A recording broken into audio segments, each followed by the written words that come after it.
Hi hello అస్సలం అయికం welcome back to our channel.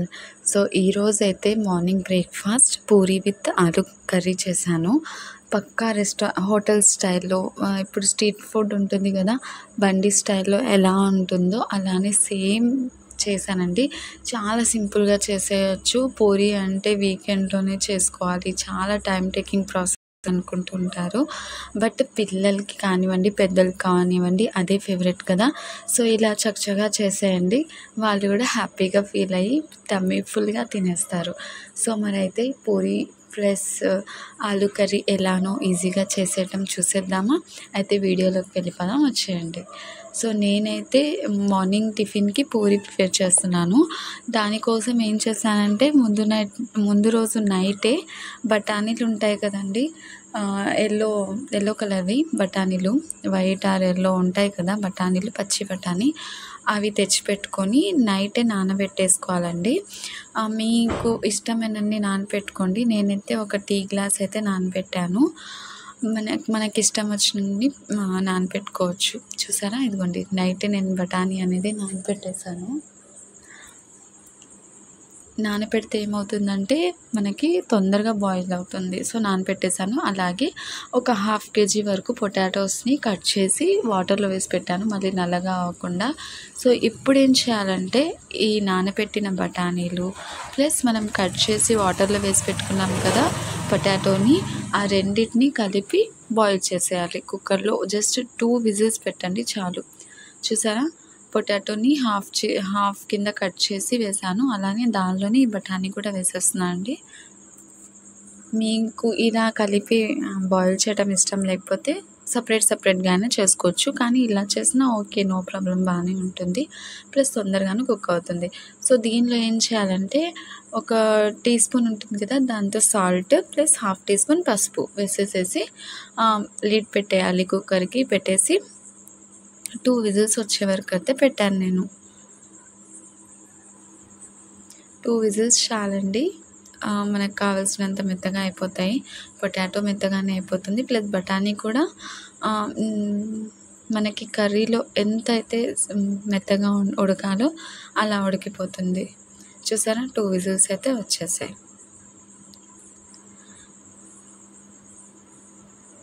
ఈ బఠానీ, బంగాళదుంప ఈ 2 విజిల్స్ వచ్చేదాకా మనం పిండి కూడా కలిపేసి పెట్టుకోవాలండి. చూసారా ఎంత మంచిగా ఉడికాయో. పొటాటో చూడండి, స్పూన్ పెడితే లోపలికి వెళ్ళిపోయిందనమాట, అంత బాగా ఉడికింది. చాలు, జస్ట్ 2 విజిల్సే పెట్టాను నేను. 2 విజిల్స్ పెడితే ఇలా ఉడికింది చాలు, ఇంత మాత్రం ఉడికితే.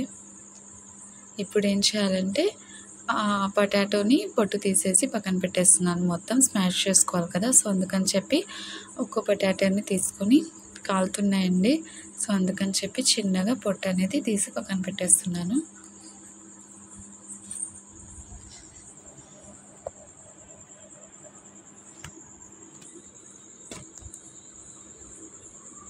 ఇప్పుడు ఈ బంగాళదుంప ఏదైతే ఉందో మొత్తం స్మాష్ చేసుకుంటున్నాను. కొంచెం పీసెస్గానే ఉంచానండి నేను, ఎందుకంటే ఆ పూరి కర్రీలోకి కొంచెం పీసెస్ కింద ఉంటేనే దాని టేస్ట్ బాగుంటుంది. మరీ స్మాష్ చేసిన వాటర్లో మొత్తం గుజ్జు అయిపోతుంది. సో అందుకని చెప్పి కొంచెం పీసెస్గా అయితే ఉంచాను. అలానే బఠానీ కూడా ఉడికిపోయింది. ఇప్పుడు ఏం చేశానంటే ఒక 1/2 kg ఆనియన్స్ ఉన్నాయి కదా, లేదా 3-4 ఆనియన్స్, మీడియం సైజ్ ఆనియన్స్ ఇలా పొడుగ్గా కట్ చేసి పక్కన పెట్టేసుకున్నాను అనమాట కర్రీ కోసం.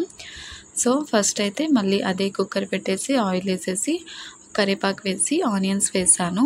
మీకు ఇష్టం ఉంటే పోపు గింజలు ఉంటాయి కదా, పోపు దినుసులు, అవి కూడా వేసుకోవచ్చు. నేనైతే వేయలేదు. సో జస్ట్ కరివేపాకు, ఆనియన్స్ వేసేసాను. ఆనియన్స్ ఆ ఆయిల్లోని దానిలో వచ్చే వాటర్లోనే కుక్ అయిపోవాలి, అసలు వాటర్ ఏం వేయద్దు. సో అలా ఆనియన్స్ కుక్ అవ్వాలంటే మనం సాల్ట్ వేసుకోవాలి. సాల్ట్ వేసుకుంటే ఉల్లిపాయ అనేది తొందరగా మగ్గుతుందనమాట, మాడదు, అలానే మంచి కలర్ కూడా వస్తుంది. చూసారా, నేనైతే టేస్ట్కి సరిపడా ఆనియన్స్ వేసాను, అది మగ్గిపోతుంది. ఆల్రెడీ నేను అది కుక్కర్లో పెట్టాను కదా బఠానీ ఆలు పొటాటోని, అది కుక్కర్లో పెట్టిన తర్వాత నేనైతే పిండి కలిపేసి పక్కన పెట్టేశాను. ఈ ప్రాసెస్ అంతా అయ్యేసరికి పిండి కూడా మనకి మంచిగా నానుతుందన్నమాట. సో ఇప్పుడు ఆనియన్స్ ఫ్రై అయిన తర్వాత కొద్దిగా పసుపు వేసుకొని ఫ్రై చేసుకోవాలి. మీడియం ఫ్లేమ్లో పెట్టుకొని ఫ్రై చేసుకోండి. దాని తర్వాత వాటర్ వస్తుంది కదా ఉల్లిపాయల్లో, ఆ వాటర్తోనే ఫ్రై చేసుకున్న తర్వాత మనం ఫస్ట్ ఉడకపెట్టుకున్నాం కదా బంగాళదుంపల్ని బఠానీలని, ఆ రెండు కలిపేసి వేసేసుకోవాలి. వేసుకొని కొంచెం గిన్నెలో వాటర్ వస్తాయి కదా, ఆ వాటర్ కలిపి దానిలో వేసేసుకోవాలి. వేసి ఒక 5 minutes కొంచెం కుక్ అవనివ్వాలి.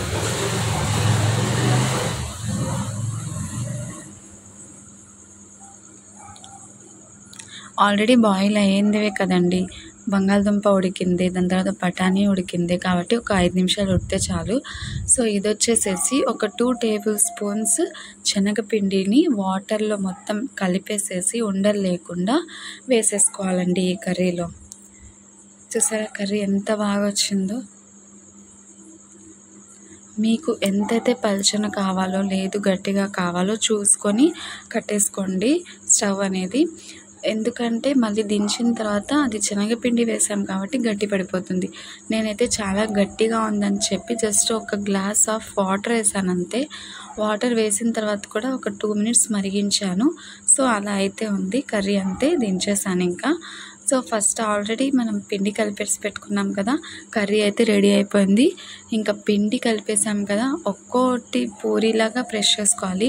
మీ దగ్గర పూరీ ప్రెషర్ ఉంటే దాంతో అయినా చేసుకోవచ్చు, ఇంకా ఈజీగా అయిపోతుంది. లేదు అంటే ఇలా రోల్ చేసుకోవచ్చు.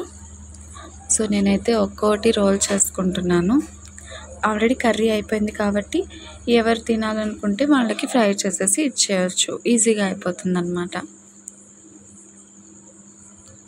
నేనైతే ఒక 10-15 అలా మొత్తం రోల్ చేసుకొని పక్కన పెట్టేసుకొని ఒకేసారి ఫ్రై చేసేస్తాను. చూసారా ఇంత పలుచగా ఉంది కదా, దించిన తర్వాత కొద్దిగా అయితే గట్టి పడుతుంది. సో అందుకని చెప్పి నేను కొత్తిమీర వేసేసి దించేస్తాను ఇంకా కర్రీని.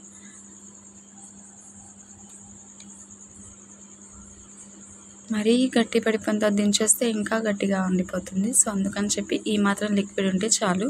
చూడండి ఇక్కడైతే నేను ఒక 15 పూరీల దాకా రోల్ చేసుకున్నాను. సో ఇప్పుడైతే ఆయిల్ ఫ్రై అవుతుంది. పూరీ పొంగాలంటే మీకు ఒక చిన్న టిప్ చెప్తానండి. పూరీ వేసేటప్పుడు ఎలా పడితే అలా వేయొద్దండి ఆయిల్లో, అస్సలు పొంగదన్నమాట. ఎలా పూరీని ఆయిల్లో డ్రాప్ చేయాలి అంటే కంపల్సరీ ఆయిల్ అనేది హాఫ్ అయినా ఉండాలి. మనం ఏదైతే కడాయి పెట్టామో ఆ కడాయిలో కంపల్సరీ ఆయిల్ హాఫ్ అయినా ఉండాలి. ప్లస్ పూరీని ఎలా వదలాలి అంటే సైడ్ నుంచి పైనుంచి నేను ఇప్పుడు చూపించాను కదా అలా కాదండి, అలా అస్సలు వదలొద్దు. ఎందుకంటే ఏదైతే ఆయిల్లో మునిగిందో అంతవరకు బాగానే ఉంటుంది, కానీ పచ్చిగా ఉంటుంది కదా, అది ఒక్కసారిగా లోపల పెట్టి ఇలా మనం ప్రెస్ చేసేసరికి దాని మీద నూనె పడి అది తడిగా ఉంటుంది కదా, సో కొంచెం పేలే ఛాన్సెస్ ఉంటాయి. అందుకని చెప్పి ఎలా వేయాలి అంటే ఒక సైడ్ నుంచి మొత్తం పిండి ఆయిల్లోకి వెళ్ళేటట్టు వేయాలన్నమాట పూరి. అప్పుడే మనకి పూరి పొంగుతుంది, ప్లస్ ఆయిల్ అనేది చిమ్మకుండా ఉంటుంది. చూడండి నేను ఎలా వేస్తున్నాను సైడ్ నుంచి, ఇంకోసారి చూపిస్తాను చూడండి. ప్లస్ పూరి డ్రాప్ చేసిన తర్వాత పైన కంపల్సరీ మనం ఏదైతే గరిటెతో కదుపుతున్నామో పూరీని దాంతో ప్రెస్ చేసుకోవాలి. చూడండి ఇలా ఆయిల్లో చిన్నగా సైడ్ నుంచి డ్రాప్ చేశాను. ప్లస్ గరిటెతో ఏదైతే జాలిగరిటె ఉంటుంది కదా దాంతో పైన ప్రెస్ చేసుకుంటే పూరి మనకి ఆటోమేటిక్గా పొంగుతుందన్నమాట. చూసారా ఎంత మంచిగా పొంగుతున్నాయో. నేను ఇది కలిపింది గోధుమ పిండి అండి, చెప్పడం మర్చిపోయాను. మైదా అయితే కలపలేదు. గోధుమ పిండితో కూడా పూరి చాలా టేస్టీగా ఉంటుంది. బయట అంటే మైదా యూస్ చేస్తారు, కానీ మనం ఇంట్లో హెల్తీగా చేసుకోవాలి కదా, సో అందుకని చెప్పి నేనైతే గోధుమ పిండి కలిపాను. అరౌండ్ 3/4 అనుకుంటా కలిపాను. సో చూసారా పూరి ఎంతగా పొంగుతుందో. అలా సైడ్ నుంచి డ్రాప్ చేయాలి. మళ్ళీ నేను మీకు చూపిస్తాను.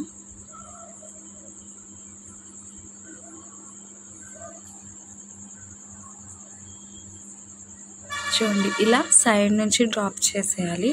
చేసి వెంటనే ఆయిల్ అనేది ఆ పూరీకి బాగా పట్టేటట్టు ఇలా ప్రెస్ చేస్తూ ఉండాలి పైన. అలా ప్రెస్ చేస్తూ ఉంటేనే మనకి పూరీ అనేది మంచిగా పొంగుతుందన్నమాట. అలా 2 sides ఫ్రై చేసుకోవాలి.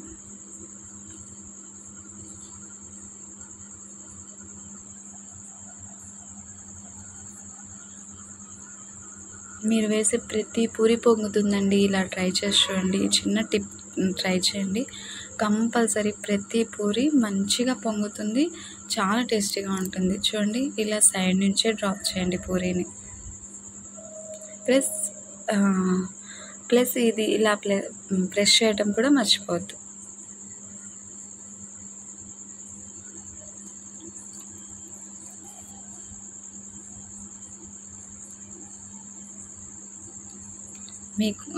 మీకు కొంచెం క్లారిటీగా కనిపించాలి, అర్థం అవ్వాలని చెప్పి నేను ఎన్నిసార్లు చూపిస్తున్నాను అండి. నేను మొత్తం సైడ్ నుంచే వేస్తున్నాను, ఒకసారి చూసుకోండి.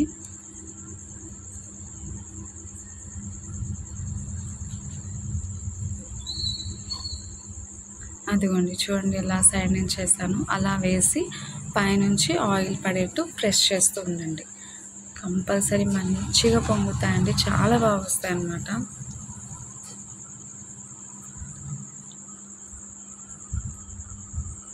మొత్తం పిండి ఇంతేనండి. మొత్తం పిండికి పూరీలు చేసేసాను. 2 టైమ్స్ చేసుకున్నాను అండి. ఒకసారి ప్రెస్ చేసుకున్నాను, పూరి కాల్చిన తర్వాత మళ్ళీ ఇంకోసారి ప్రెస్ చేసుకొని రోల్ చేసుకొని మళ్ళీ ఫ్రై చేసుకున్నాను అనమాట. మొత్తం ఇలానే బ్రేక్ఫాస్ట్ మొత్తం కంప్లీట్ చేశాను. ఏం లేదండి, ఫస్ట్ లేవగానే లేదు నైటే మనం పిండి కలిపేసి ఫ్రిడ్జ్లో పెట్టేసుకుంటే ఇంకా మంచిది. మార్నింగ్ లేవగానే కర్రీ ఒకటి పెట్టేసామనుకోండి, కర్రీ అయిపోతే చాలు. ఇవి రోల్ చేసుకోవటం, ఫ్రై చేసి ఇచ్చేయటం చాలా తొందరగా అయిపోతుందండి. బట్ పూరి అంటే టైం టేకింగ్ ప్రాసెస్ అని చెప్పి వీకెండ్స్లోని లేదా సండే ఇంట్లో ఉన్నప్పుడు మాత్రమే చేసుకోగలుగుతాం. తప్పదు, పిల్లలు ఉన్నప్పుడు కంపల్సరీ చేయాలి. వాళ్ళ టేస్ట్కి ఎలా ఉంటే వాళ్ళు తింటారు అనేది కూడా మనం థింక్ చేసుకోవాలి. సో ప్రతి అమ్మకి తెలిసిందే. సో ఇలా చేసేసుకోండి, తొందరగా అయిపోతుంది. ఇలానే నేనైతే మొత్తం పూరీలు ఫ్రై చేసేసాను. నిజంగా టేస్ట్ అయితే చాలా బాగుంది. మనం బయట బండి మీద తెచ్చుకుంటాం కదా, అదే టేస్ట్ వచ్చిందండి. మీరు ఒకసారి ఇంట్లో ట్రై చేయండి. నచ్చితే ఒక చిన్న లైక్ ఇచ్చి ఇప్పటిదాకా ఒక చిన్న లైక్ ఇచ్చి సబ్స్క్రైబ్ చేసుకోండి. సబ్స్క్రైబ్ చేసుకునే వాళ్ళందరికీ heartfully thank you so much అండి. ప్లస్ ఇంకెవరైనా మన ఛానల్ని సబ్స్క్రైబ్ చేయకుండా చూస్తుంటే please subscribe my channel and please support మీ.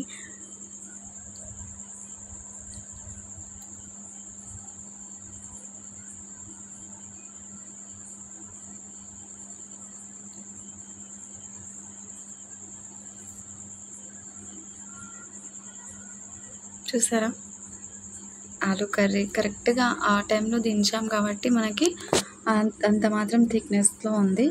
పూరి కూడా చాలా సాఫ్ట్గా ఉందన్నమాట. అస్సలు మైదా యూజ్ చేయలేదండి, మొత్తం గోధుమ పిండితోనే నేను పిండి కలిపాను. సో బంగాళదుంప అలా చిన్న చిన్న పీసెస్ పెట్టడం వల్ల చూడండి ఎంత బాగుందో, టేస్ట్ చాలా బాగుందండి. మీరు కూడా అలానే ట్రై చేయండి. బయట కూడా స్ట్రీట్లో అలానే చేస్తారు, బంగాళదుంపని కొంచెం పీసెస్ కిందే పెడతారు. సో నేను కూడా అలానే ట్రై చేశాను, చాలా బాగా వచ్చింది. మీరు కూడా తప్పకుండా ట్రై చేసి మీ ఫీడ్బ్యాక్ నాకు కామెంట్ రూపంలో తప్పకుండా తెలియజేయండి. ఓకే అండి, మరి నచ్చితే ప్లీజ్ ఒక లైక్ ఇవ్వటం మాత్రం మర్చిపోవద్దు. Thank you for watching. Bye, అల్లా హాఫీజ్.